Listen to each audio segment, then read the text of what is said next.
Good night. Good night. Good night, fathers. I can hear. Okay, good night. Good night. Welcome to the Fatherhood Think Tank. It is the 90 minutes of fatherhood conversation about fathers, for fathers, Mhm. with fathers.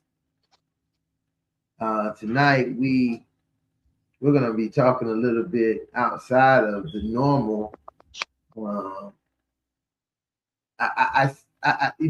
Based on our conversation last week, I said, let's go outside of talking about us. Let's talk about what we think about how something affects somebody.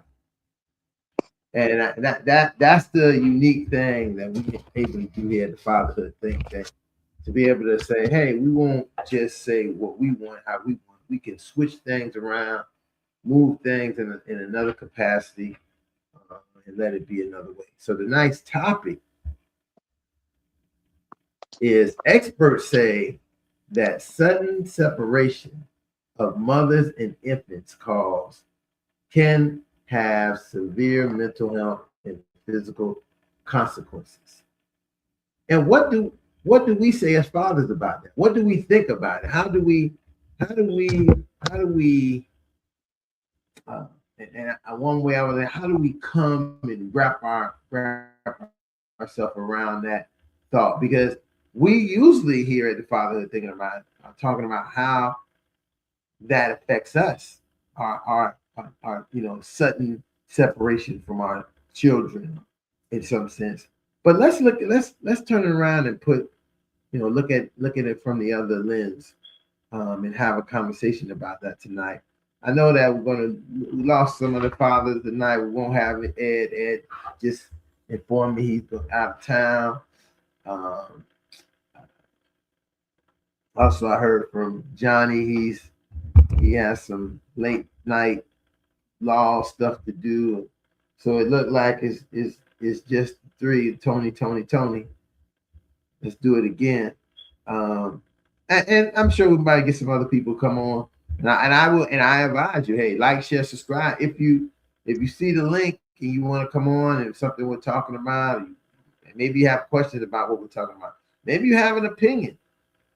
Nothing is too, we don't have this open door policy over here at the Fatherhood Think Tank. Because I think that all fathers who have something in their mind can lend to every father, even no matter how you think it is. It could be good, bad, or ugly. It could lend something to another father to make them do something to become a better father, or be a better father, or just be the father, or reinforce the father that they are being. So I say that today. With that being said, let me introduce our, let the fathers tonight who are here with us introduce themselves, and then we'll get into our topic. Expert says that sudden separation of mothers and infants can have severe mental and physical consequences. What say fathers? What do we say about that? Well, I like to say good evening. My name is Lionel Whiteborn. I'm a father to a tribe of 7 young adults, 3 young women, 4 young men, 1 granddaughter, and 1 grandson. And it's a absolute pleasure to be here. So that's my introduction. Hi, everyone. My name is Rohan Rodok, and I'm a father of 2 young adults on the journey of being a father, and they're transitioning into adults now. Um, I want to apologize for not being here the last two weeks. I had to take care of my parents, my dad actually in the island, so I had to run down and be the parent, changing the roles, being a parent for my dad. So I'm back, and this topic is deep. I really want to share and hear everyone's thoughts regarding the topic that is mentioned. Okay, great. I see Brother Vaughn just came on. Good evening, brothers. Good evening. How you doing? I would have been on a little earlier, man, but I was having some car issues, so I was trying to get that taken care of. Well, you know what? They say the old saying, Vaughn, when you show up, be right on time. Somehow you came right on time because We ain't missed very much. We got a little bit late start tonight. Okay. So you came right. You came right on cue. Might not come when you call them, but it'll be there right on time. So. Oh, brother. So I got the mic. Vaughn Howard, father of two, married, be 19 years in March. Happy to be on the set with the good brothers. Hope you all are doing well. That's good. That's good. So I want I said that I wanted to show that we have some real diversity on how we have our conversations here, and it's not just always looking at what affects us and how things affect us. It's also how we see how other things affects others. And so tonight's topic is one that Rohan brought to me, looking at the separation of mothers and infants and how that suddenly can cause some severe mental and physical consequences. And so I want to throw that out to you. Like, what would you think, and how would what are some of these consequences, and what kind of things do we think could happen when a mother can be, suddenly separated from their infant child? So when the mother is separated, of course, Mother. they've been I would say, I mean, it could be tumultuous when you think about it. They've actually prior to the child being born. That's where they resided. For 8.5, 9 months, give or take, and that connection is there. So I think that's why when children are born, they have such a direct connection with their mothers because of the connectivity that they had while in the womb.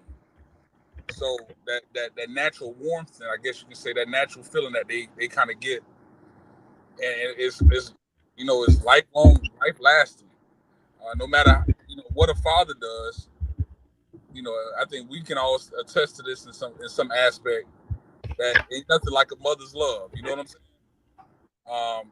And so when they're separated, that could be detrimental for the growth and maturation of a child. Whatever the cause may be. So I think it's kind of impactful, to be honest with you. I want to come to Rohan because he was the one who brought this topic, so I'm sure he has some. There's two sides. As I said, there's two sides to every story. So let's do the numbers. We know more moms. There are a lot of single moms in the world, and for many different reasons. And a topic that's a whole different topic. We're talking about. We're talking about breastfeeding. Obviously, a mom can breastfeed her child compared to a male, right? We're talking about bonding. The first couple of years with the infant is very important because that's the years when the infant will bond to the adult, to the mother or the father. Most fathers are seen in our society as providers. So the father will provide a home, shelter the home, maybe go to work and provide for the infant and the mother. So in most cases, it's going to be more the infant will spend more time with the mother. But there are also some cases where mothers die during childbirth, and the infant, the father, have to play the role of the mother. And those instances don't get talked about because maybe it's just not a high number. But these situations happen. So when that comment made about mental and physical, what could I say, challenges for the infant, it can go both ways with both the father and the infant. Because not because the society says one thing means it's correct. There are also other cases where fathers are mothers. And mind you, most people say he's a good dad. He's the father. But most times, unfortunately, we don't get the accolade as the mother. And for more reason than one. But I wanted to put that on the table. So, something to talk about. So it's interesting that you say that. So like, of course, my wife is, you know, we have both. It's a 2-parent household. But I can recall when my children were born, both of them, as a matter of fact, the first night they slept on my chest. So though they were connected with mom, I had that direct connection with them. Even, you know, and then interesting enough, when I put two and two together, like even now, I can't go anywhere without my 15-year-old son just saying, "Dad, are you good?" Now, granted, he's a mama's boy, but because of the connectivity that we had, I think that was established after his birth.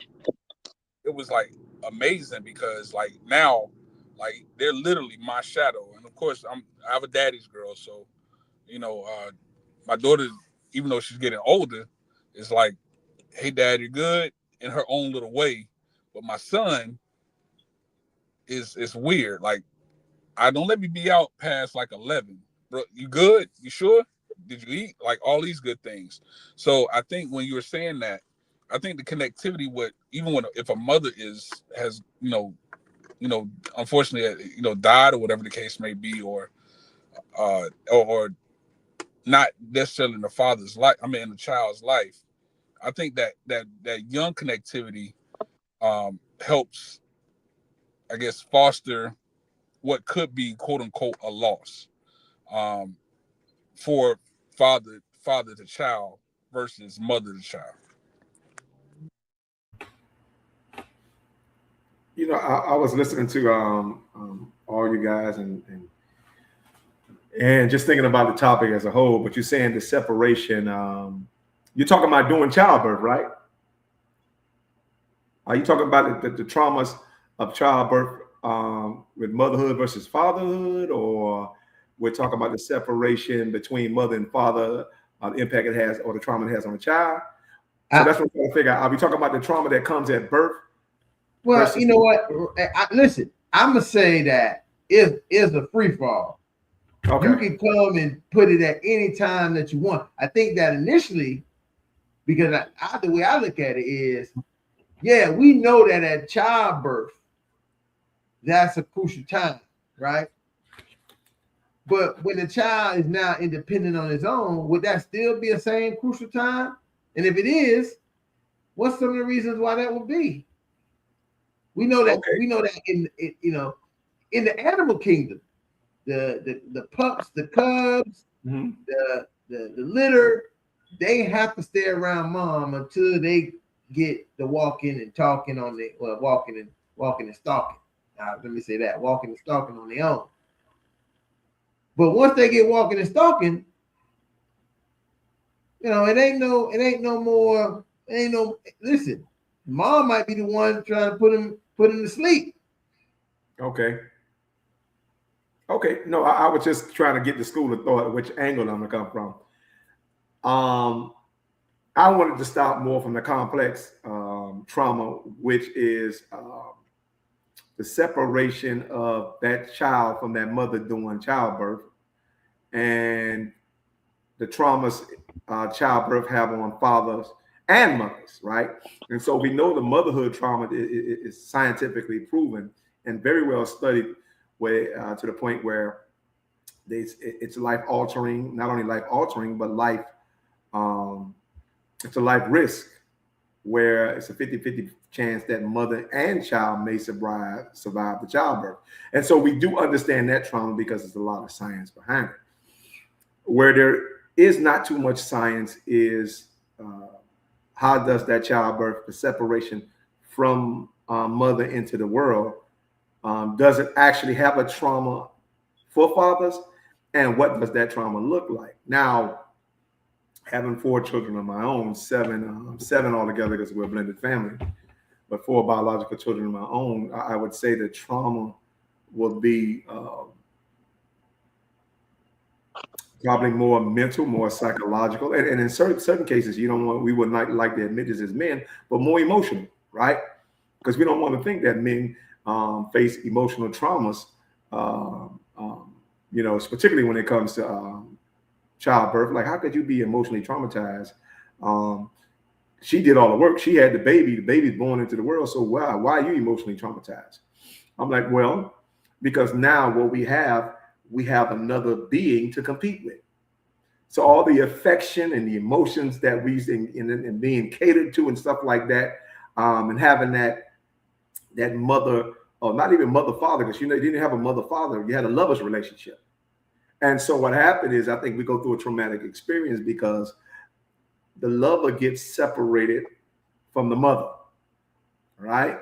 And you'll see people, and I think it works both ways, where sometimes the father will find himself competing against the child, or the mother will find herself competing against the child because the father may be giving too much attention to the child and not as affectionate as he was when she was his lover.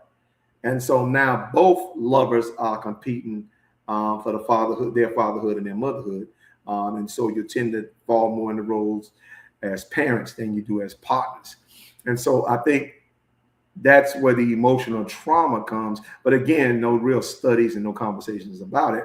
But just having the experience myself, be it conscious or unconscious, I can understand the ramifications of the separation of mother and the child when that child comes in the world. Be it directly or indirectly reshapes the relationship between lovers versus mothers and fathers. So that's my thought on that particular aspect of it. Well said. You know, the journey of being a parent is a challenging journey. It can go in so many different ways. And if we look at examples of kids that are in foster care, kids that grew up with uncles, kids that grew up without a father, you're right. There's so many different traumas that affects that child as they go along the journey. And we we just have to try and do the right thing. There is no book that tells. We always want to do right, but there's just no book being a parent.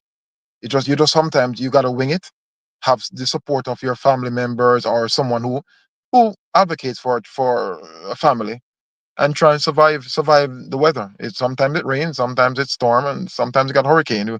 We just gotta do the best in the situation that is handed to us, and that can be very challenging for a lot of people. But as So I said, this program for fatherhood is here to advocate and to help. So hopefully someone will see us and share these information, because there are many people or parents that need this information.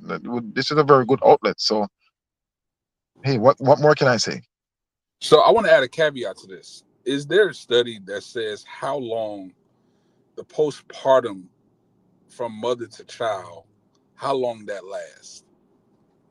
Well, let me speak a little bit, and that's something I have been doing a lot of work and research on,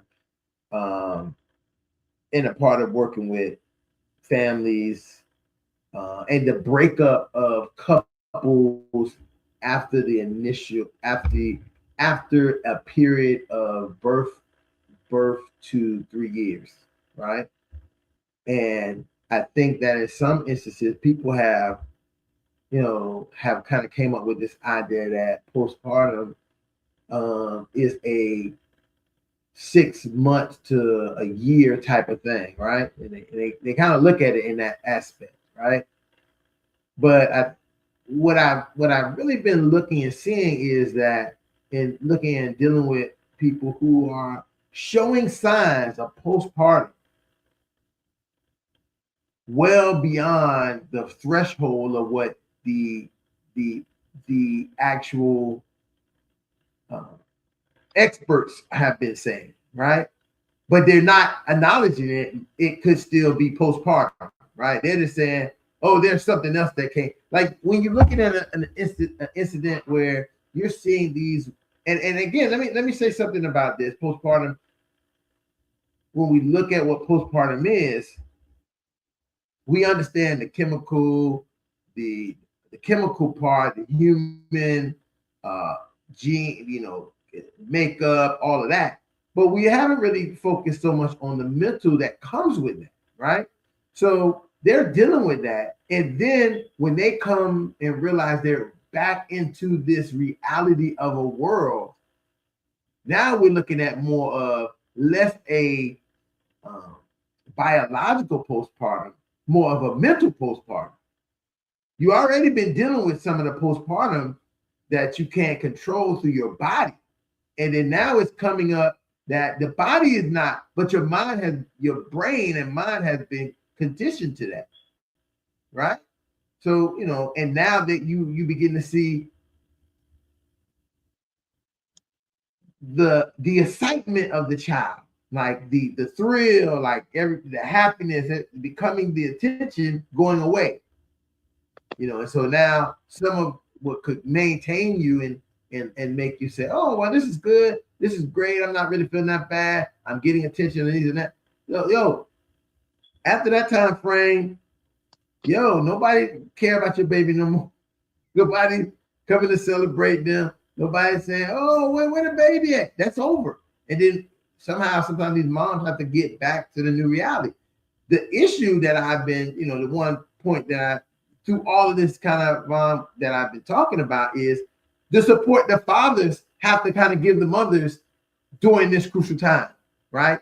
It's not just the biological postpartum, it's also the mental postpartum that goes along with this afterwards, when kind of like, oh, the expert said you should be over postpartum now. And so now I can go back to kind of being whatever way I want to be, not really realizing that it is the time probably to probably even after they say it's done, to even go harder, to be more engaged, to be more supportive, be more flexible with things that are going on with the mom, because now it's no longer a physical body thing, it's a mental thing.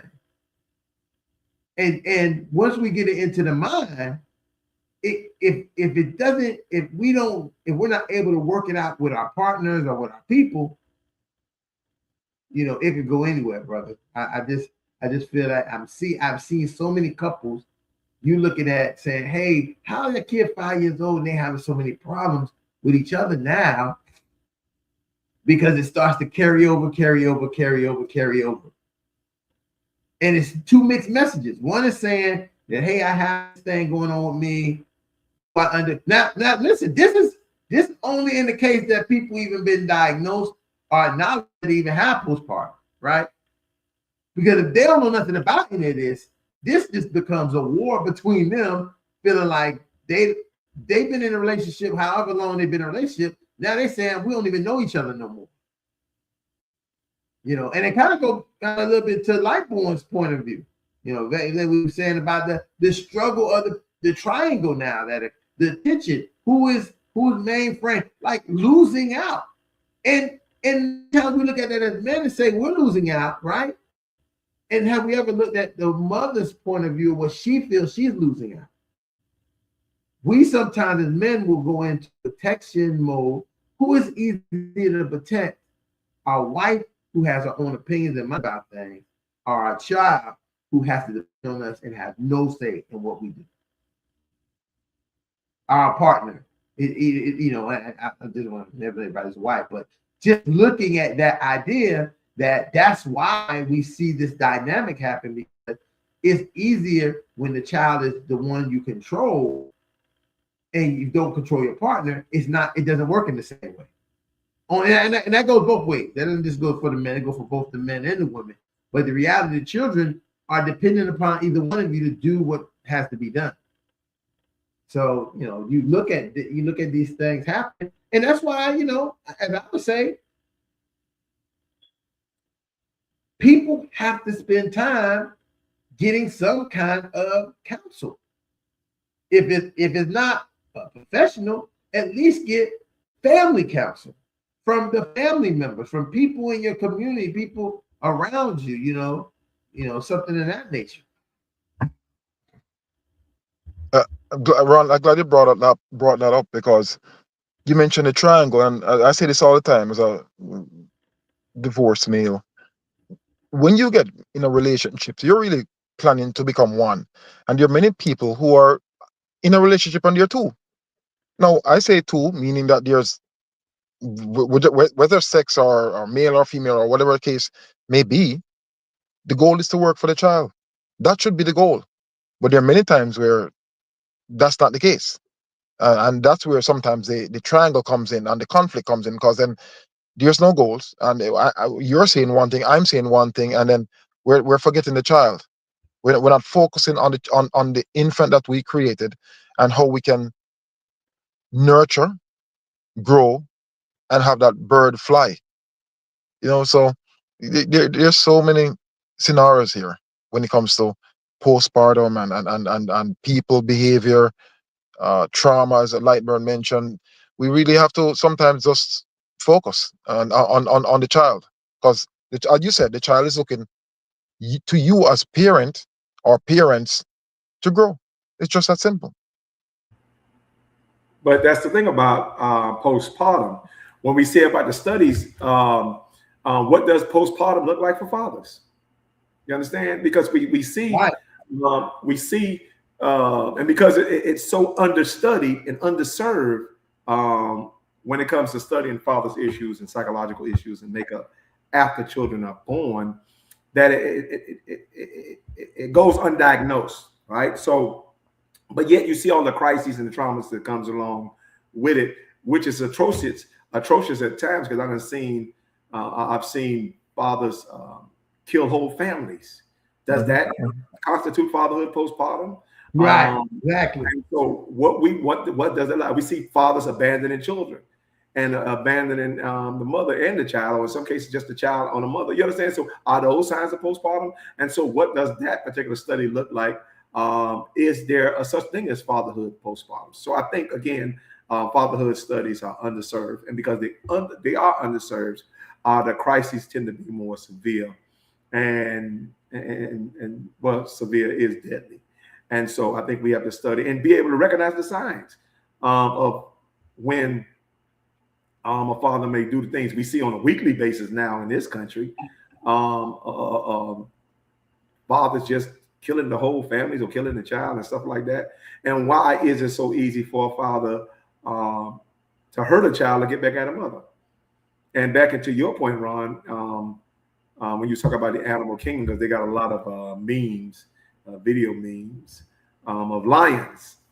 And the lion interaction with the cub is totally different than the mother's interaction. So the lion, there's nothing for the lion to see the cub as his equal and deal with him as if he's not a cub.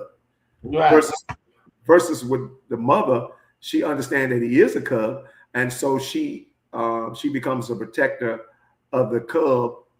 I guess like the lion will be a protector of that particular pride. But again, we're not animals.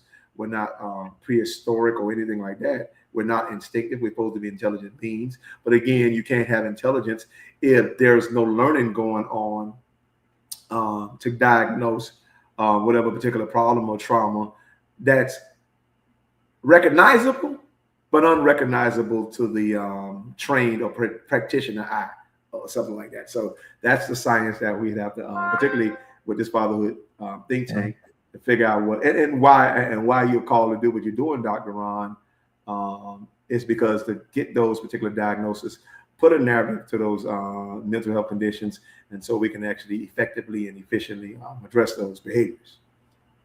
Right. A lot of times, I mean, what I would love to do is try to blow them diagnoses up, because I think they don't take in all consideration of, like I like to say more than anything, the hierarchy of needs that we find.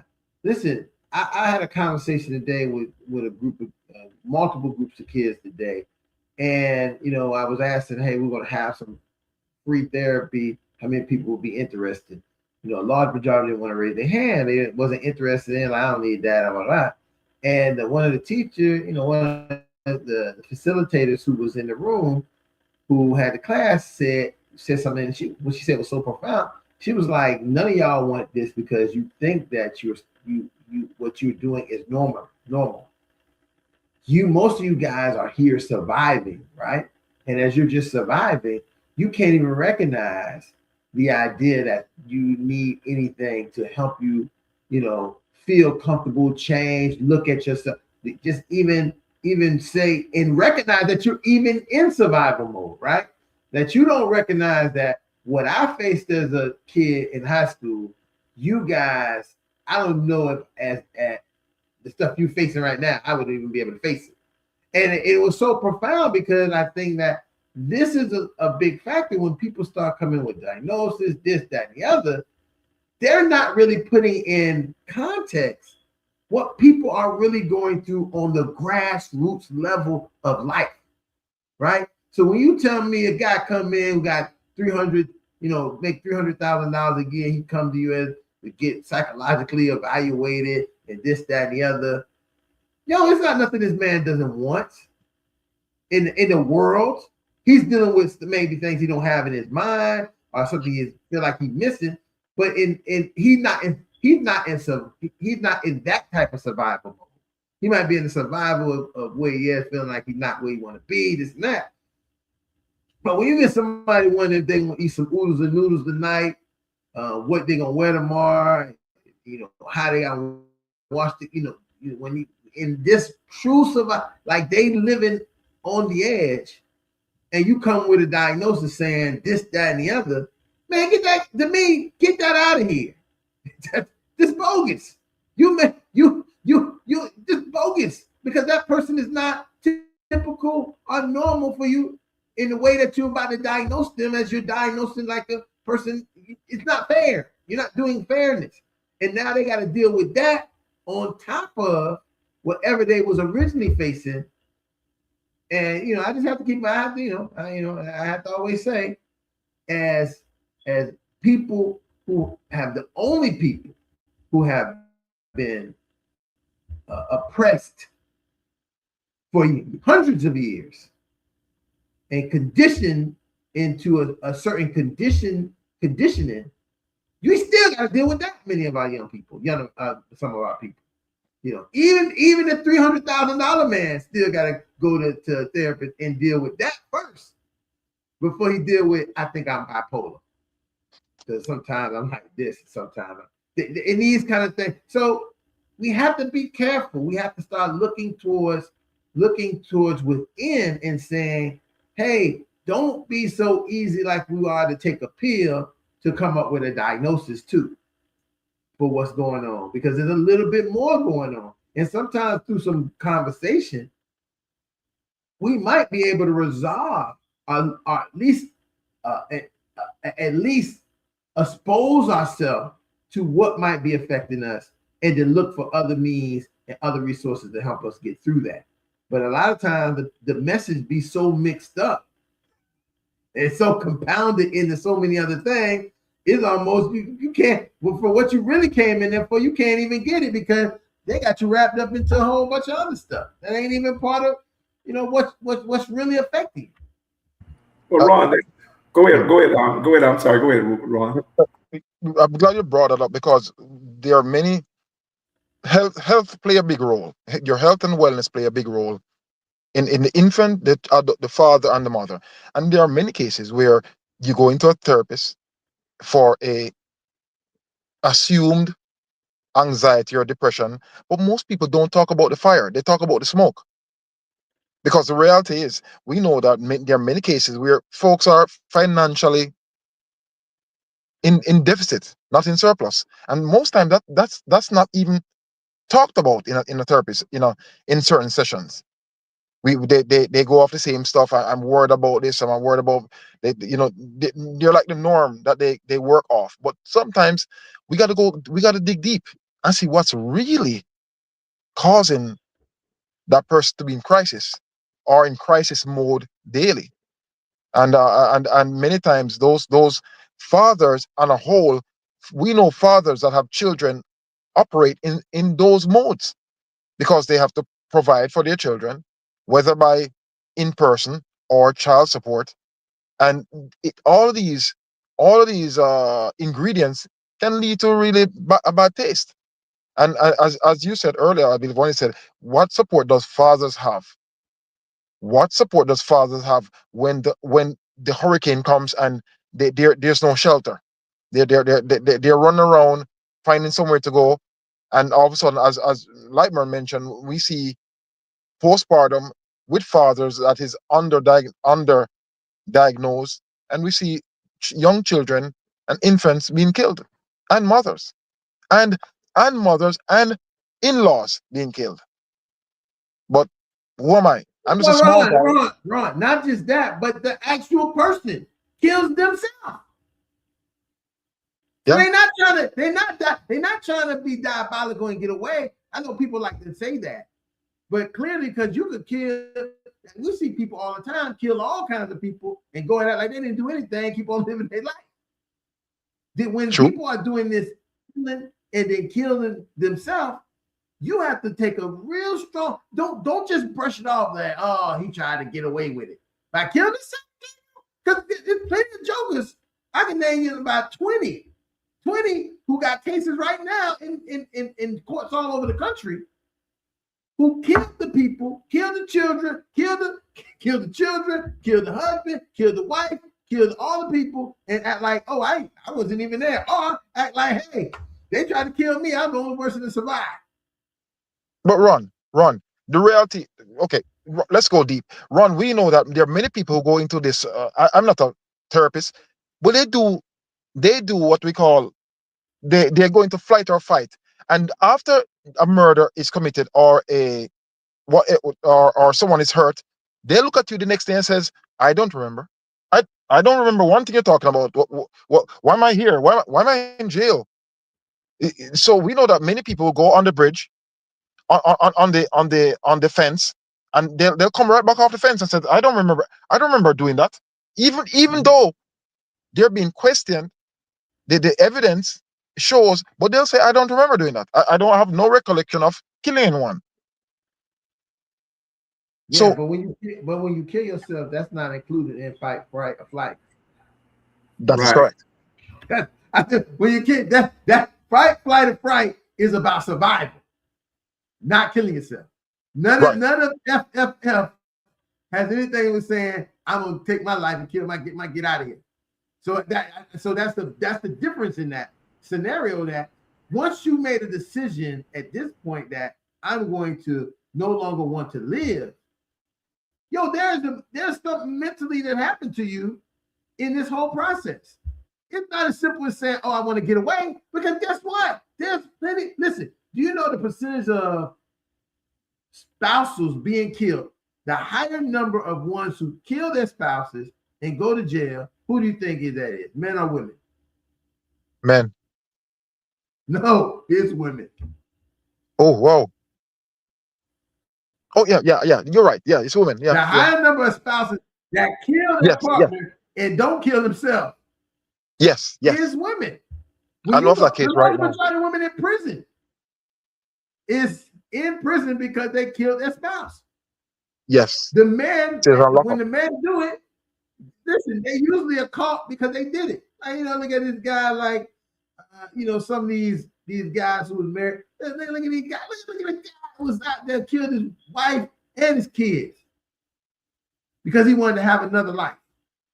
He didn't have no nervous break. He was a manipulator who no longer wanted one thing, and he started to use the fight, flight way. He fight it. He used all of them, and it didn't affect him. I argue still to this day is that, yes, some people would say, oh, they're a coward, they killed themselves, this and that. But it takes a lot mentally to feel like there's no win to no longer want to live. And you know this because when you look at people who fight severe diseases, they fight. When you see the way people fight to stay alive, when they should, when you look at the elderly people who fighting to stay alive, they doing everything they can, even though they should say, I should give up and stop. You have to have something wrong eventually. But Ron, so when someone goes into suicidal mode, that's an emotion, right? It's an emotion. And we know that, as you mentioned with men, when they go into suicidal mode, what's their anchor? What's their anchor? Listen, What's their listen, I don't buy men. Listen, when it comes to this, listen, as a man, your privilege allows you to say, F this woman, F these kids. I'm just gonna go start a whole nother life. I don't even need them. There's something to say that I don't want them to live, I don't want her to live, and I don't want myself to live. Well, to your point, remember what I said earlier, I spoke about emotional traumas. Now I said men traumas are more emotional and women are doing childbirth, our traumas will probably be more emotional. And in any relationships, when you think about it like that, particularly one that we're invested in, right? And so I think, again, a lot of our traumas are emotional, particularly as men. And because there is this, and it's so underdiagnosed or underserved, that when you get to particular extremes, there's no way to really address it other than abandonment. Because one of the advices that, or tools that we're taught to use is when you get angry at your spouse, particularly a woman, walk away. And so if you are conditioned to walk away, then guess what we do? You're conditioning men to abandon women and children because we're conditioned to walk away. That's how we're literally psychologically, mentally, and therapeutically, even doing anger management classes, taught rather, or trained to deal with our anger. Not talk it out. And then when we supposed to talk it out, we're supposed to talk to a therapist that has nothing to do with your relationship. And so men, what I'm saying is men psychologically and therapeutically are not really trained or conditioned to really address their spouses when they're angry, because the two prevention tools are either walk away or talk to a therapist that has nothing to do with your relationship. You understand? So we're not even trained to engage our own spouses. And by the time we do, and we're not prepared to do it, then something vile happens, like violence and stuff like that, or abandonment. And so our relationships always end up in the three things: abuse, abandonment, or neglect. Because we're not, I would say, historically conditioned to do so, because men don't have a right to feel unless somebody teaching you or telling you how to feel. And so now we get all these, and I'm going to be honest with you, because as a man, I would feel some type of way about it. I think most of the times there's a certain level of demasculinity, per se, when we tell a man you need to go see a therapist. You understand? Because men don't see therapists. You don't refer a man to a therapist. We don't speak that language. You understand? What language we do speak, because for us that's conformity. You understand? And I think most times psychology don't have enough respect for men to really approach them in the first place, right? Because if you had the respect, you would research what men need to see in order to convey who they need to see. And so men, we respond better to saying, okay, coaches and mentor. You think they would give us that privilege to say, you know what? This is a man, so let me speak a language to tell him to go see somebody to talk to that he's familiar with. And so what we'll do, we'll give a man woman advice. Go see a therapist, sit on somebody's couch. I'm like, that's what women do. Men, we're used to coaches and mentor. You understand? We know how to do that. And so if our therapy have to come by way of a coach or a mentor, so be it. But we don't want our treatment to be the same as women treatment. That's what I'm trying to say. And I know a lot of people think that, it's universal. It's not universal. You know it's not universal because it's a certain way that I think, and women unconsciously, and I love my sisters, but unconsciously, a woman will like and the Bible says it, because I'm like, it's your duty to always try to conquer your man. So anytime you could get him to do something, you understand, that he wouldn't normally do, that's a win for you. Not a win for y'all. Notice I say it's a win for you. And as long as his treatment is a win for you and not a win for y'all, then you're still going to lose. And so I think, again, that the therapy and the therapeutic session do not have enough respect for men to try to say let's research on how we could get men. Because you're talking about, oh, men don't go to therapists. I'm like, goddamn right, we don't go to therapists. You understand? Because women see therapists. Men, we have coaches and mentors. You understand? So if you're gonna try to encourage me or inspire me to go talk to somebody, then find the language that appeals to me and not my wife. Right. You know what I'm saying? And I don't think there's enough respect for men to even have that discussion. And I don't think the profession have enough respect for men to have that discussion. So a lot of this stuff to be reevaluated, just in case. And I want to say for the people who think they're comfortable, because I'm in the business of making you very uncomfortable when I talk. If you're going to really approach men, then have the respect it takes to really approach a man. If you're going to truly help me, speak my language. I don't even know where that came from, but it felt real good. You know, no, I listen, like boy, you. point. I mean, like boy, you bring a very important dynamic. I just was on a phone call about this same thing about, you know, having something for men that was traditionally for women, and you're going to just say, oh, we'll just do the women type things for the man. Yo, you're not going to get men to engage in that. They don't want to be a part of that. That's not, you know, there is a difference. And identify that there's a difference. And when we identify that, we can approach this in another way where we will see something that will resonate with this man and he will operate. Listen, as a therapist, the way I operate with women and children is not the way I operate with men in therapy. But that's me knowing how to code switch with who I need to code switch for and why. I don't stay in the same standard form for everybody, because everybody is individualized. Everybody is different.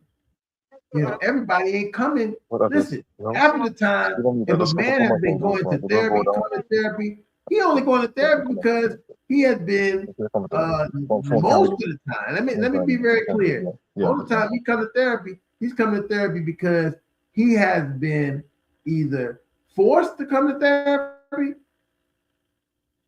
through a punitive action. Right. So you got to know how to deal and handle that. Now you do get men who listen. Here go. I'm gonna get another aspect of men. It's men who come to therapy to prove that he's right. He gonna bring to prove that he's right. So that's why he want to come to therapy. He know, and it is the only way he's able to prove it, because in front of the therapist, the belief is. But what happens most of the time to him, his attitude and tone sets the therapist. Ron, put yourself on mute. Sets the therapist to eventually almost say, "Oh, I see what you're saying about him. What's wrong?" And that's not what's wrong.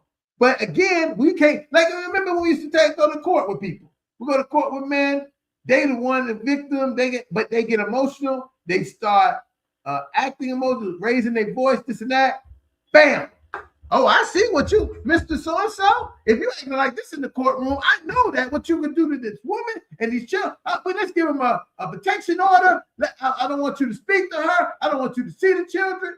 And the man is like, yo, what? And then what happened then? Then it go to 200. It went from 0 to 100. And when the judge started popping the stains on him, now we have 200. And the man looking, and the reason you know this happens, and I've seen it happen, is because he believed he should have been validated. Somebody should have heard what he was saying and how he was saying it. But the system not set up like that. So now you're on the outside. Now you always looking like the bad guy, even when sometimes you're not the bad guy. I remember the time that I can remember being in court one time, and the dad was there to advocate for the child. The mom did what she did. And then, they turned around like he was the one. He was like, sir, I only came to show support to my child because my child didn't. I didn't know, and you guys don't want me to get her. And I can understand why they didn't want her to get her, because whatever the mom probably said, or whatever they thought, that the dad, this, and again, it should be better in foster care because the dad might let the mom see her or something like that. You know, because dad can't take care, so we gotta do what we gotta do. So Yeah, but I think a rough. lot of times It's rough out here. Yeah, we have to respect body language, right? We always talking about, yo, look, I just studied body language. I'm like, well, okay, so why is a man body language not respected when he go to court? The fact that he's there should be respected by within itself. Anybody that's irresponsible wouldn't be there, right? But he's here, and so I think oftentimes we don't even respect the presence of a man in a child's life, or the presence of a man in a woman's life, because that man showing up to court saying, you know what, Your Honor, I want to work out whatever the situation is between my the mother of my child for the best, for the sake of my child, right? You're not even giving that. The language don't even, you don't even get that narrative. You understand? You get the narrative because on the paperwork, it may say the state of Florida versus Lionel Lightborn. So automatically, you're defending that. And you ain't even commit a crime or something to that. So you're automatically deemed a defendant or a criminal, or put at a criminal status, just on the fact that you were drove into court for something that's either unsubstantiated, or the fact that I still have the right to be innocent until proven guilty. You wouldn't even get that, and even in a child support or family court. That's unfortunate. But I think a lot of time the narrative is always biased. I think the narrative is often skewed. I think that because of that, men have to create, like I had to do it recently, where we had to create an alternative justice system. You understand? To talk other men off of ledges. That the court, I said, you didn't, I'm like, the courts, I'm like, sweetheart, you didn't have a clue what ledge I had to talk this man off. You understand? But when I'm like, from a man to another man, I'm like, I love this man. So I loved him enough to empathize and remember the anger. Even if I didn't act on the anger, I still remember the anger. And I think for every man on here and every man listening, I need you to remember that anger when you see men in certain situations. Because even if you didn't act on the anger, you understand, you still had the anger at your feet. Slow down. Right? You should have had the anger at your feet. So yes, people think, oh, hurting her was not a thought. I'm like, no, hurting her was a thought. You understand? And I think oftentimes that silence and not having that upfront or that courageous conversation to say, hey, man, let me ask you a question. Did you think about hurting her, man? And you'd be surprised how guys open up and say, yeah, I did. And that's where you start to talk them off the ledge. But oftentimes, and I had 2 friends in prison right now because I just didn't know. Had I known they was thinking about hurting those people, the girls, one was his wife, the other one was his kid's mother. Had I known, or they would have reached out or made it known, then I would have did my best, or anybody, I think any man would have did the best to talk them off those ledges. As a result, you have 2 women that's dead. You understand? But again, and then again, back then I wasn't equipped to talk off the ledge because I was just in my early to mid 20s when all of these atrocities happened. And you're talking about guys that didn't have no criminal records until they killed their significant other. And so it doesn't, particularly when that type of violence raises ugly head, it doesn't raise an ugly head for the guy who used to get in trouble. It usually raises ugly head within the guy who think he's doing who's always used to doing all the right things, and who feel like since I did the right thing, I should not be. And when that happened, most of those guys, again, I was doing all the right things. So why did I get this wrong result? Why did this female do me wrong and I was doing it right? And that's when the emotion and jealousy and envy and all those different things and that can bring about a dysfunctional outcome happens. And it happens more so to guys who never been in trouble a day in their life than it does to guys who are always in trouble. Yeah, it's funny. It what you're saying. I think so often it's so powerful, man, to have opportunity for us to have this kind of conversation, right? And when people are able to listen to it and hear it, to be able to recognize maybe some of the things they may be going through or something they might be experiencing that's in this conversation. and looking at not that we saying, hey, here's the tools of what you have to do, how to do it, what you need to do, but being able to hear this and process it for themselves. Because you know what happens in dynamics of, it's like, you know, the average person didn't like school, right? They don't like school. They don't like a school. They don't like you to sit down and say, well, this is what we're talking about here, this, that, blah, blah, blah. They don't like that. What they like is the water cooler talk that people have, like around them, you know, and then people can tell you stuff. You know, I've learned that as an educator that I've got more people, mainly my kids that I work with, to hear me when I'm sitting around them with them in a kumbaya circle, showing them manipulables about things that I want them to understand, compared to me standing at the board pointing at this and saying, you repeat this after me, you do this. That you know, that is just a different mindset how people operate. And I think that when you really think about how men operate, right? Men are very hands-on with things. They're very practical. You know, we kind of like, hey, you know, show me how to do it. Don't tell me how to do it. And I say this to you: if you don't believe me, think about when you have asked a man to fix something for you, like you got something from IKEA or Walmart, and say, hey, could you put this together, right?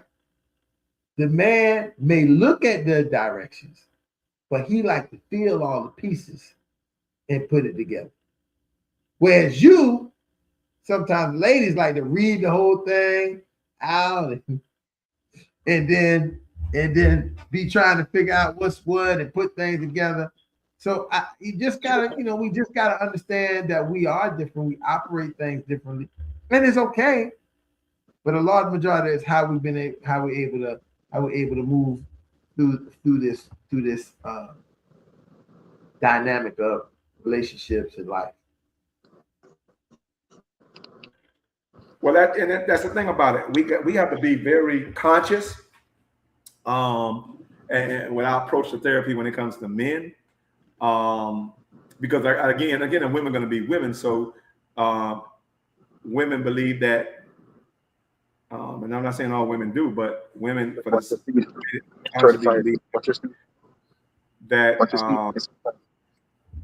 therapy is designed. Therapy for a man is to make him more sensitive than sensible. You understand? Yeah, listen. Like, boy, I want you to know this. You are hitting something on the head that many people don't not they don't want to hear, they just don't recognize. Right. We need to change everything. You need to do this so you can be more mindset of like us, and then we will be in agreement and things will happen in that capacity. But guess what ends up happening? That doesn't happen. What happens is we have a way to think about things that's important that needs to be heard. Correct. Because when you bring them together, that's how you're going to maneuver. And I know, like, when you know this, because the experiences you have with your own wife, with things that she say do this way, and you look at it, let's do it this way.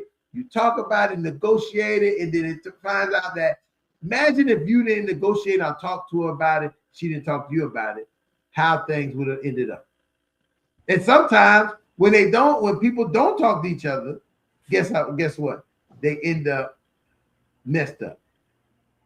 Right, but that's really it. I think, and again, because we in this space, in this therapeutic space, they want men to so desperately come to, and everybody's proactively promoting. You understand? And when you get there, you find out that it's not a safe space for men at all, for that particular reason, because they want men to be more sensitive than sensible. And I'm transform. They want you to transformation. They want transformation out of you to change you from. They want you to keep something but change other things. But those are not. That's not how it operates. Correct. Because I'm about to go on. Listen, I know I'm about to take y'all on a completely different ride that y'all probably even were prepared for today, right now. And the conversation that have nothing to do with this, but it will pinpoint what I was saying directly to you. You know, right now there's this big thing about trans women and men and men who want trans women and why they get along with trans women and more opt to be with a trans woman than wanting to be with biological natural women, right? And as I'm listening to these debates and this understanding goes into this argument that we're talking about. Yes, guess why? Because a trans woman initially from intersection has the same similarities that me and like one would have to hang out with each other. That me and Rohan, some of the key things that make us want to hang out and be with each other and men and this and that are some of the same things that become a part of their relationships, right?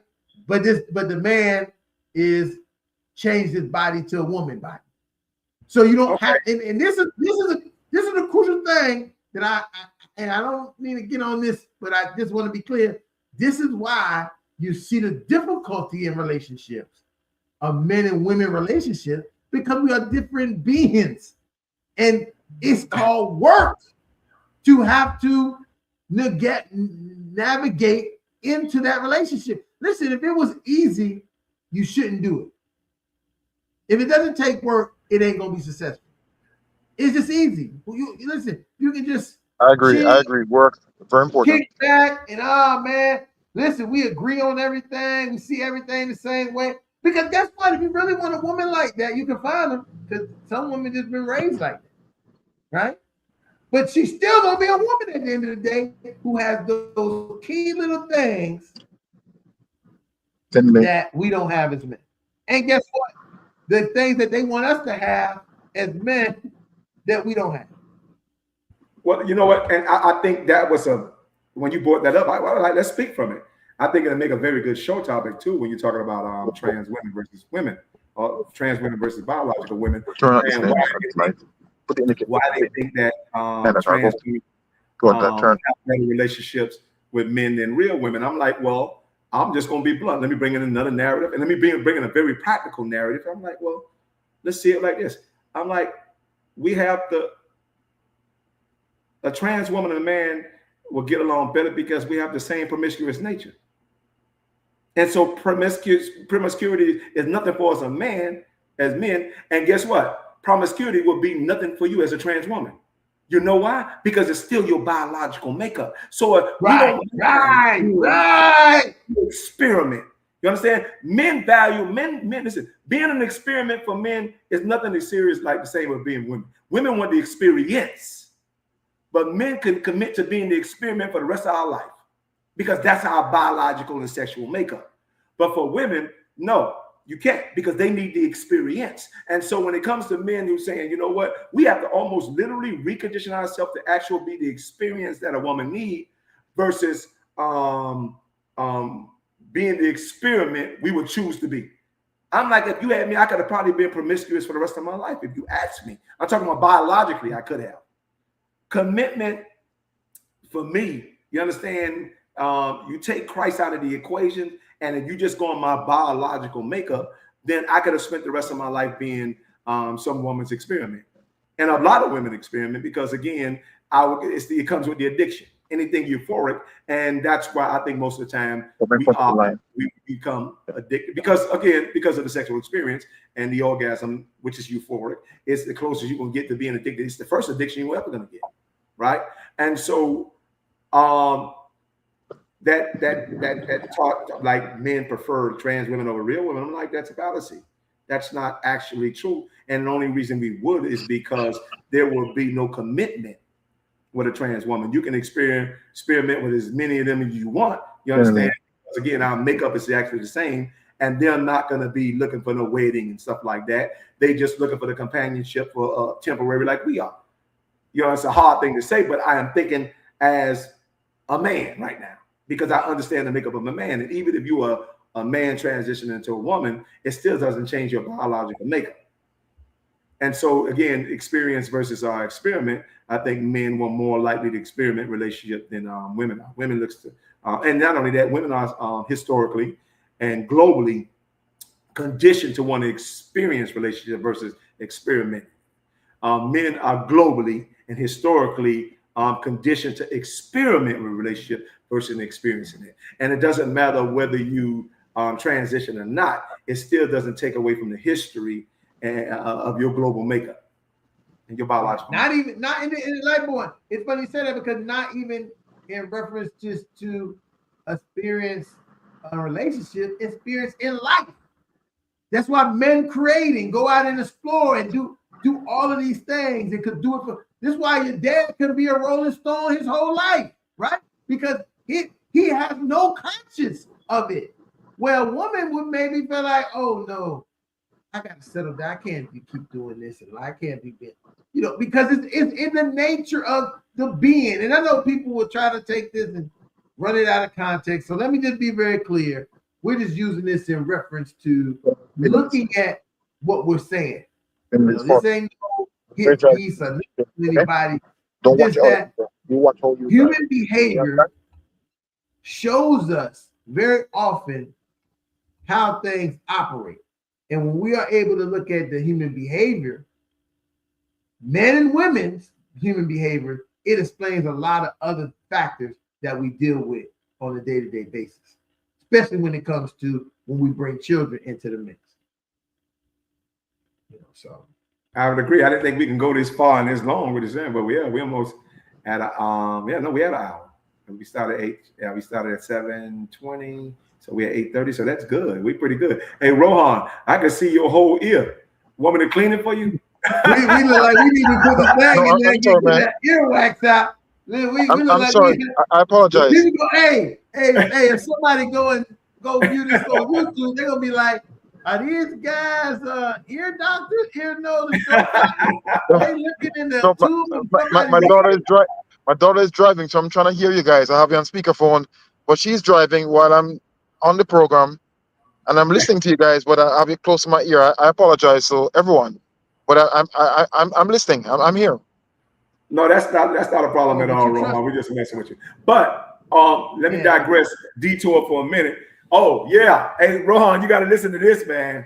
Yeah, I want to send a special God bless congratulations out to Ron, because Ron just got engaged this Valentine's Day weekend. What? Engaged? He got engaged, so I want to make sure Ron saying this right. Dr. Ron, congratulations, man. I did see it. I told my wife I was going to stop. Of course, absolutely. So he got engaged, man. I'm extremely. Me and my wife were talking about it the whole. I was like, "Yeah, baby, look at this." Go, Ron. I read the whole thing to her too, and I showed her the pictures and everything. And I said, "Look at Ron." I said, "Look at Ron." I said, "I can't wait to get on here and tell him congratulations and just really tell him how proud I am of him." And man, we look forward to being with you guys every step of the way. Yeah. Listen, man, it's a different experience when this is your life, right? When it's your life and how you operate, right? So you're very cautious. You do a lot of things because you're supposed to be the one to know better, right? So you're supposed to do better. And in many instances, this parts of my life that I was supposed to know better, but somehow I still didn't do better. And still working through those things. I can say that. I can say it without. So when you can be like that, you begin to kind of process the idea of being cautious and being one way. But the way I look at it is, you have to manage all of this and think about the other person, right? So a big part of this management is managing, my own thoughts of what I have to do and what it means to see. It's different. I say this to a lot of people, and I said this to a brother today. It's different from being responsible for some child, right? Just to be responsible for a child, because the child basically has to do what you need them to do independent of you, right? Then being responsible for another adult.